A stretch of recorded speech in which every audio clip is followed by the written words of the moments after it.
एक बहुत ही छोटी सी मतलब काफी आम सी लगने वाली कहानी से शुरुआत करते हैं। नोएडा का एक 20 साल का लड़का है। उसके पास जाने के लिए कोई ऑफिस नहीं है और रिपोर्ट करने के लिए कोई बॉस भी नहीं है। हाँ, और शायद दीवार पर टंगने के लिए कोई ट्रेडिशनल कॉलेज की डिग्री भी नहीं होगी। बिल्कुल नहीं है। लेकिन उसकी हर महीने की कमाई 95,000 रुपए है। और ये कोई इंटरनेट का क्लिक बेट या मनगढ़ंत कहानी नहीं है। ये एक बिल्कुल ठोस सच्चाई है जो हमारे आसपास आकार ले रही है। सही बात है, ये एक ऐसी छिपी हुई इकोनॉमी की सच्चाई है जिसे समझना आज की सबसे बड़ी जरूरत बन चुका है। क्योंकि पीढ़ियों से जो एक रास्ता तय था ना कि पहले स्कूल जाओ, फिर डिग्री लो और फिर 9 से 5 की नौकरी करो। हाँ, वो एक स्टेबिलिटी वाली लाइफ। एग्जैक्टली। लेकिन आज जो नया आर्थिक ढांचा बन रहा है वो इस पुराने ब्लूप्रिंट को पूरी तरह से नकार रहा है। ये नए नियम लिख रहा है। वही तो। और इसी नए ढांचे को समझने के लिए आज हम इस विश्लेषण में उतरे हैं। हमारी इस चर्चा का आधार है द सोशल ब्रेन्स नाम के यूट्यूब चैनल का एक हालिया वीडियो। और इस चर्चा का मेन मिशन क्या होने वाला है? मिशन ये समझना है कि कैसे कंटेंट क्रिएशन, जिसे कुछ साल पहले तक लोग सिर्फ एक हॉबी या टाइम पास मानते थे, वो अब एक विशाल ऑर्गेनाइज्ड इकोनॉमिक स्ट्रक्चर बन चुका है, जिसे अब ऑरेंज इकोनॉमी कहा जा रहा है। और हाँ, सुनने वालों के लिए ये क्लियर करना ज़रूरी है कि हम इस वीडियो में दी गई जानकारी का बिल्कुल निष्पक्ष रूप से विश्लेषण कर रहे हैं। बिल्कुल। हमारा उद्देश्य किसी विचारधारा का समर्थन करना नहीं है, बस इन तथ्यों और इस नए आर्थिक बदलाव को डीपली समझना है। ये निष्पक्षता बहुत जरूरी है, क्योंकि देखिए, जब भी कोई नया बदलाव आता है ना, तो मार्केट में कई तरह की अफवाहें और धारणाएं बन जाती हैं। सही कहा। तो चलिए इसको थोड़ा सुलझाते हैं।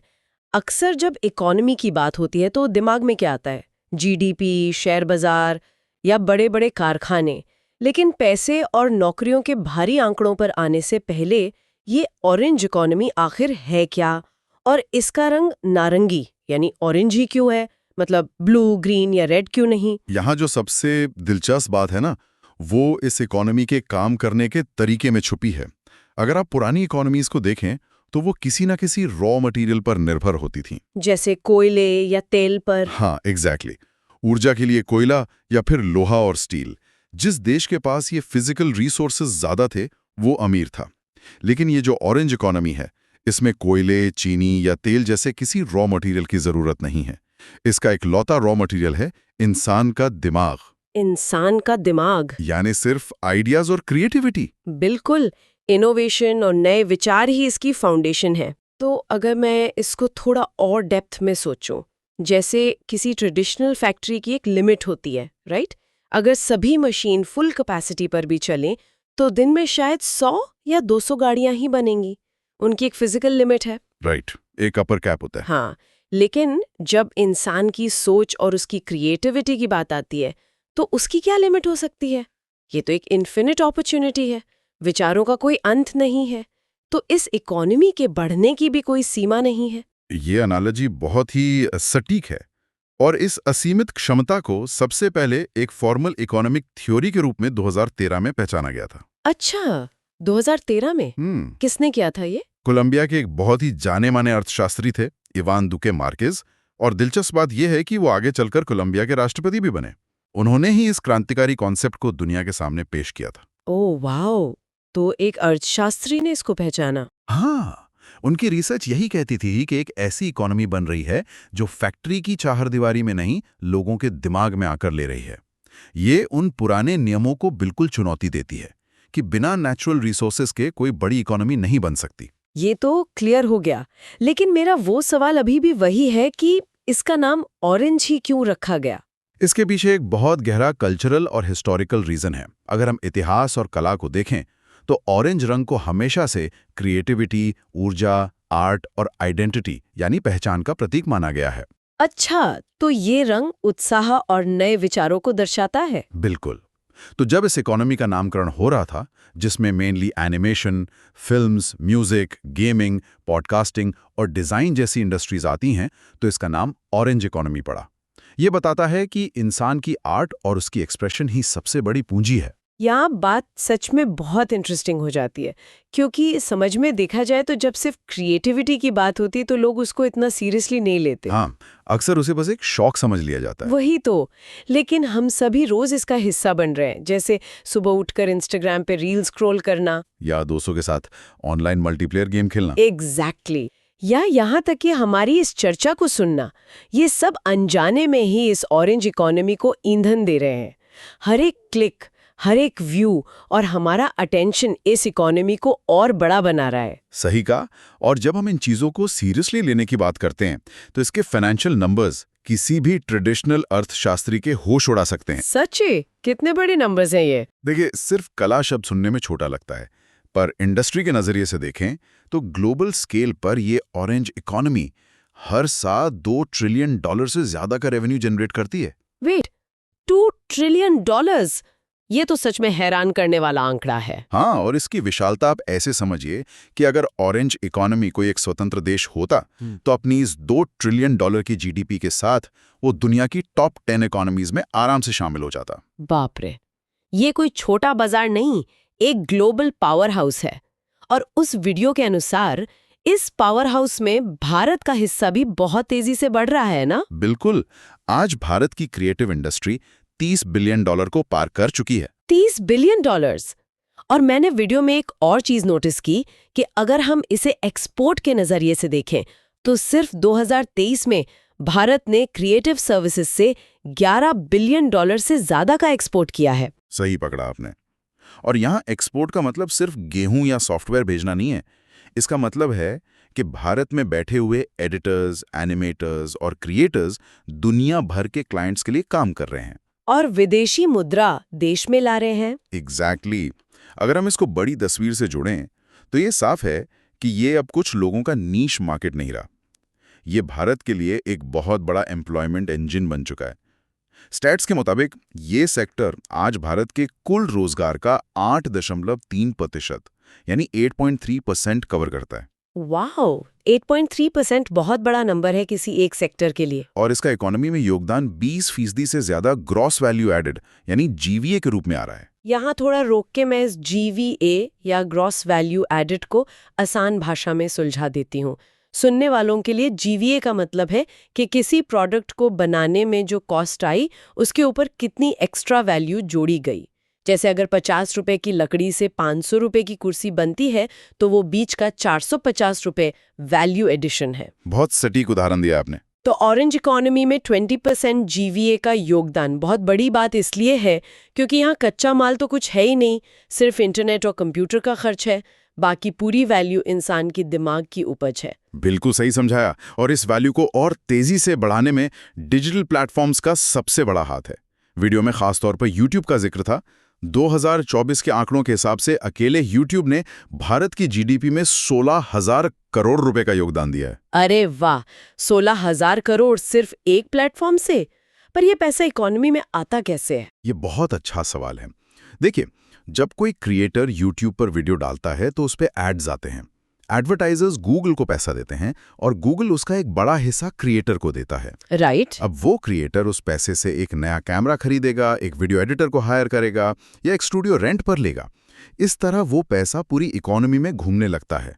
इस इकोसिस्टम की वजह से 9.3 लाख फुल टाइम जॉब्स आज भारत में सपोर्ट हो रही हैं। मतलब ये तो रोजगार पैदा करने की एक पूरी नई मशीन बन गई है। और वीडियो में ये भी तो था कि 65,000 से ज्यादा इंडियन चैनल्स ऐसे हैं जो हर साल 1 लाख रुपए से ज्यादा कमा रहे हैं। हाँ, 65,000 लोग जो किसी कॉर्पोरेट पेरोल पर नहीं हैं, वो अपना इंडिपेंडेंट बिजनेस चला रहे हैं। दौलत बनाने का काम अब सिर्फ बड़े कारखानों तक सीमित नहीं रहा। ये छोटे शहरों और छोटे कमरों तक पहुंच गया है।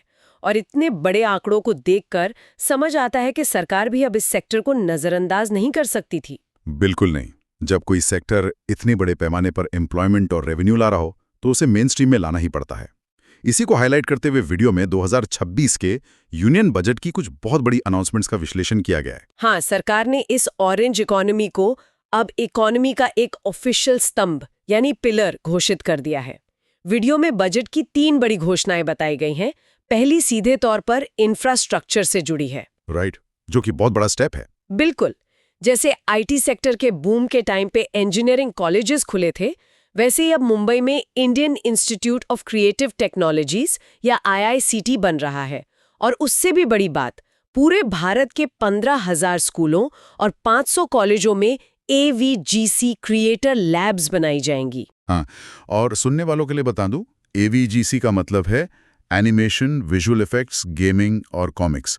15,000 स्कूलों में इन लैब्स का बनना कोई छोटी बात नहीं है। ये एक पैराडाइम शिफ्ट है। मतलब क्रिएटिविटी अब सिर्फ एक्स्ट्रा करिकुलर नहीं रहेगी, बल्कि मेन सिलेबस का हिस्सा बनेगी। और दूसरी बड़ी घोषणा क्या थी? दूसरी थी फंड एलोकेशन को लेकर। इस सेक्टर में टैलेंट डेवलपमेंट के लिए 250 करोड़ रुपए का एक डेडिकेटेड फंड दिया गया है। और इसके साथ ही डिजाइनर्स की कमी को पूरा करने के लिए ईस्टर्न इंडिया में एक नया नेशनल इंस्टीट्यूट ऑफ डिजाइन यानी NID खोलने का प्रस्ताव है। ये हुई ना बात। और तीसरी घोषणा जो मुझे पर्सनली बहुत इम्पैक्टफुल लगी, वो एक क्लियर टारगेट है। फाइनेंस मिनिस्ट्री ने टारगेट रखा है कि 2030 तक इस फील्ड में 20 लाख ट्रेन्ड प्रोफेशनल्स की जरूरत होगी। 20 लाख, वो बहुत बड़ा नंबर है। वही तो, अगर मैथ्स लगाएं तो इसका मतलब है कि अगले 4 साल तक हर साल कम से कम 5 लाख नए लोगों को इस इंडस्ट्री में फुल ट्रेनिंग के साथ आना होगा। इस पूरी सिचुएशन को समझाने के लिए वीडियो में एक बहुत ही बढ़िया एनालॉजी दी गई थी। देखिए, जब किसी शहर में नया मेट्रो प्रोजेक्ट या एयरपोर्ट अनाउंस होता है, तो उसी दिन से वहां आसपास की जमीन के दाम बढ़ने लगते हैं ना। हाँ, लोग इमीडिएटली इन्वेस्ट करना शुरू कर देते हैं। बिल्कुल। और जो लोग उस शुरुआती दौर में इन्वेस्ट करते हैं, जिन्हें फर्स्ट मूवर्स कहते हैं, वही आगे चलकर सबसे ज्यादा प्रॉफिट कमाते हैं। ये ऑरेंज इकोनॉमी भी बिल्कुल उसी मेट्रो प्रोजेक्ट की तरह है जिसकी अभी घोषणा हुई है। ये एनालॉजी चीजों को एकदम क्लियर कर देती है। जो लोग 2030 तक प्रोजेक्ट पूरा होने का वेट करेंगे, वो तो रेस में बहुत पीछे छूट जाएंगे। और समाज के हिसाब से देखें तो ये एक मैसिव शिफ्ट है। मुझे याद है 10-15 साल पहले पेरेंट्स क्या कहते थे? बेटा, अच्छी डिग्री लो और कोई स्टेबल जॉब पकड़ लो। एग्जैक्टली। उस टाइम वीडियो एडिट करना या यूट्यूब बनाना बस टाइम पास माना जाता था। और आज वही time pass government recognised industry बन चुका है, जो कल को पड़ोस के स्कूल में पढ़ाया जाएगा। ये वाकई एक सोसाइटी की सोच में बड़ा बदलाव है। लेकिन यहाँ एक छोटा सा या कहूँ बड़ा प्रैक्टिकल पेच भी है इस सरकारी योजना में। कैसा पेच? देखिए, सरकार का विजन 2030 तक इंफ्रास्ट्रक्चर रेडी करने का है। 15,000 स्कूलों में लैब्स बनने, टीचर्स आने और फिर उन कॉलेजों से बच्चों के पास आउट होने में सालों लगेंगे। हाँ, ये तो है। प्रोसेस स्लो होगा। लेकिन मार्केट की रियलिटी बिल्कुल अलग है।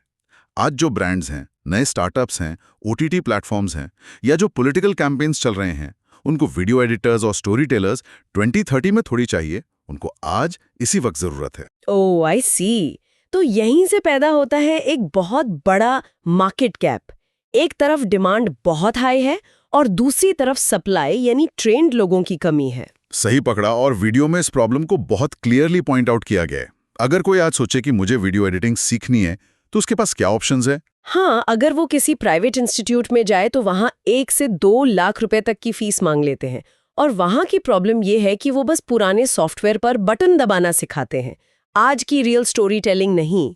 और दूसरा ऑप्शन है कि इंटरनेट से फ्री में सीख लो, पर यूट्यूब पर हजारों वीडियोज हैं, सब बिखरे हुए, कोई स्ट्रक्चर्ड वर्कफ्लो नहीं मिलता वहाँ जो एक बिगिनर को प्रो बना सके। वही गैप भरने के लिए वीडियो में द स्किल्ड ब्रेन्स नाम की एक पहल को सोल्यूशन के तौर पर दिखाया गया है। ये बड़ा इंटरेस्टिंग है कि कैसे क्रिएटर्स खुद इस एजुकेशन गैप को मोनेटाइज कर रहे हैं। हाँ, ठीक कहा। वीडियो में बताया गया है कि इन्होंने 2 मॉडल्स पेश किए हैं। पहला है वीडियो एडिटिंग कोहोर्ट। ये 12 हफ्तों यानी 3 महीने का लाइव प्रोग्राम है।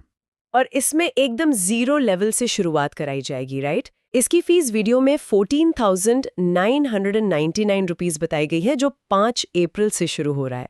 सबसे अच्छी बात इसमें प्लेसमेंट असिस्टेंस भी है, और जो बेस्ट परफॉर्मर होगा उसे द सोशल ब्रेन्स की टीम के साथ काम करने का मौका मिलेगा। बिल्कुल। और जो लोग लाइव क्लासेस के लिए टाइम नहीं निकाल सकते, उनके लिए एक और अफोर्डेबल ऑप्शन है वीडियो एडिटिंग कोर्स। ये रिकॉर्डेड लेक्चर्स का मॉडल है, जिसे कोई भी अपने हिसाब से सेल्फ पेस्ड तरीके से सीख सकता है। और इसकी फीस सिर्फ 999 रुपीस रखी गई है। साथ में चेकआउट के टाइम DSR 10 कोड यूज करने पर 10% डिस्काउंट भी है। ये ट्रेडिशनल एजुकेशन को बाईपास करने का एक बढ़िया तरीका है। लेकिन मेरे दिमाग में एक सवाल आ रहा है यहाँ पर। बोलिए, क्या सवाल? मतलब ट्रेडिशनल दुनिया में लोग सालों तक डिग्री लेते हैं, थ्योरी पढ़ते हैं। क्या सच में इतने कम समय में, यानी सिर्फ 12 हफ्ते, या 3 महीने में एक प्रोफेशनल करियर की ठोस नींव रखी जा सकती है। ये थोड़ा अनरियलिस्टिक सा नहीं लगता? ये डाउट आना बिल्कुल नेचुरल है। 3 महीने वर्सेस 3 साल की डिग्री सुनने में अजीब लगता है, लेकिन इसका जवाब इस बात में छुपा है कि वो सिखाते क्या हैं और आज की इंडस्ट्री की रियल डिमांड क्या है। ये प्रोग्राम सिर्फ सॉफ्टवेयर की टूल्स नहीं सिखाता, इसका मेन फोकस प्रोफेशनल वर्कफ्लो पर है। इस प्रोफेशनल वर्कफ्लो को थोड़ा डिटेल में समझाइए। ये नॉर्मल एडिटिंग से अलग कैसे है? देखिए, आज एक अच्छा वीडियो बस कुछ क्लिप्स को जोड़ने से नहीं बनता। एक एडिटर को स्टोरी टेलिंग समझनी होती है, वीडियो की पेसिंग कैसी हो कि व्यूअर बोर ना हो, कलर ग्रेडिंग से इमोशंस कैसे ट्रिगर हो, और सबसे मेन क्लाइंट मैनेजमेंट कैसे होता है। जब कोई ये सब सीख जाता है तो वो एक सॉफ्टवेयर ऑपरेटर नहीं, वैल्यू क्रिएटर बन जाता है। मतलब यहाँ डिग्री से ज्यादा पोर्टफोलियो और रिटेंशन रेट, यानी आप व्यूअर को कितनी देर रोक सकते हैं, इसकी वैल्यू है। और ये स्किल्स 3 महीने की इंटेंसिव ट्रेनिंग में आ सकती हैं। एग्जैक्टली। अगर मैं इसकी तुलना करूं तो ये 2015 के जियो इंटरनेट बूम जैसा है। 2015 से पहले डेटा बहुत महंगा था, लोग बहुत सोच समझकर इंटरनेट चलाते थे। हाँ, तब टीवी ज्यादा देखा जाता था। पर जियो आने के बाद सबका फोकस मोबाइल स्क्रीन पर आ गया।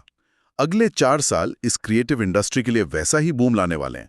जो आज सही वर्कफ्लो सीख लेगा वो इस लहर का फायदा उठाएगा। और मार्केट में इसकी अर्निंग पोटेंशियल भी तो इस बात का प्रूफ है। वीडियो के अकॉर्डिंग भारत में आज एक ट्रेंड एडिटर जो स्टोरी टेलिंग समझता है, आराम से 3,000 से 80,000 रुपए महीने तक कमा रहा है। और अगर क्लाइंट्स इंटरनेशनल हो तो यह आराम से 1.5 लाख रुपए तक पहुंच जाता है। ये किसी नॉर्मल स्किल जैसा नहीं है, ये ग्लोबल मार्केट प्लेस का सीधा टिकट है, जहां आपकी वैल्यू डॉलर्स में होती है। सही बात है। तो अगर हम इस पूरी चर्चा को समेटें तो क्लियर कंक्लूजन यही निकलता है कि ऑरेंज इकोनॉमी अब भविष्य का सपना नहीं, आज की रियलिटी बन चुकी है। जैसे हमने वो मेट्रो प्रोजेक्ट वाला एग्जाम्पल देखा था ना, जो लोग आज इन स्किल्स को सीखेंगे वो 2030 तक इस इंडस्ट्री के वेटरन्स बन चुके होंगे। हाँ, उनके पास पोर्टफोलियो होगा, एक्सपीरियंस होगा, जब बाकी दुनिया इसमें बस एंटर करने की सोच रही होगी। ये विश्लेषण वाकई हमारी आंखें खोलने वाला था, लेकिन इस चर्चा को खत्म करने से पहले सुनने वालों के लिए एक बहुत ही सोचने वाला सवाल छोड़ के जाना चाहती हूँ। बोलिए। आज हम उस दौर में हैं जहां एआई यानी आर्टिफिशियल इंटेलिजेंस कुछ ही सेकंड्स में वीडियो बना रहा है, स्क्रिप्ट लिख रहा है और एडिट भी कर रहा है। तो ऐसे में इस ऑरेंज इकोनॉमी में इंसान की अपनी क्रिएटिविटी आगे चलकर रेलेवेंट कैसे रहेगी? ये वाकई आज का सबसे बड़ा फिलोसॉफिकल सवाल है। एआई के दौर में क्या इंसानी जज्बात और रियल इमोशंस की कीमत और बढ़ जाएगी? क्योंकि एआई टेक का काम तो कर देगा, पर इंसान होने का इमोशन कहां से लाएगा? या फिर ये इंसान और मशीन के बीच बस एक रेस बनकर रह जाएगी? इसका आखिरी जवाब तो आने वाला वक्त ही देगा, पर जो भी लोग इस इकोनॉमी में कदम रख रहे हैं उन्हें इस पर जरूर विचार करना चाहिए। मशीन कितनी भी आगे निकल जाए, उसमें आत्मा डालने के लिए एक इंसानी दिमाग की जरूरत शायद हमेशा पड़ेगी। तो इस डीप डाइव में हमारे साथ जुड़ने के लिए सभी का बहुत बहुत शुक्रिया। इस बदलते दौर पर जरूर सोचिए और अपनी क्रिएटिविटी को जिंदा रखिए।